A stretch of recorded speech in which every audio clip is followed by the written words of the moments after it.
పాలు పొందుకుంటున్నదని ఆరాధనలో కానీ, పాటల్లో కానీ, ప్రార్థనలో కానీ ఆమె పాలు పొందుకుంటున్నదని మేము సాక్ష్యము విని ఉన్నాము. దేవుని హల్లెలూయా.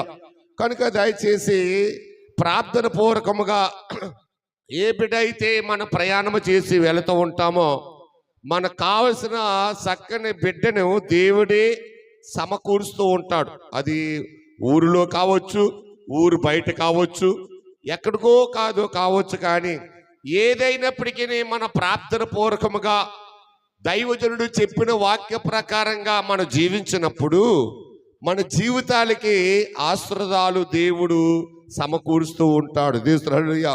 అబ్రహాము ఎలాంటి వాడంటే చాలా ఆశీర్వాదాలు పొందిన అబ్రహాము దేవుడి మీద ఆధారపడ్డాడు.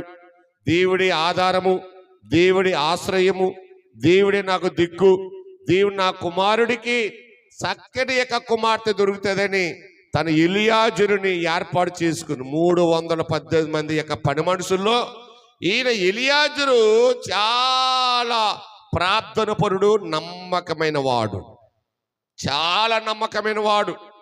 దైవజనుడు చెప్పినట్లుగా దైవజనుడు పలానా చోటకి వెళ్ళమన్నాడు కనుక పలానా చోటకి మరి దైవజనుడు చెప్పినట్లుగా వెళ్ళినట్లుగా మనం చూస్తూ ఉన్నాము. కనుక దయచేసి ఇక 24వ అధ్యాయంలో ఆ అధ్యాయాలన్నీ మనకి వినిపిస్తూ ఉంటున్నాయి. కనుక అబ్రహాము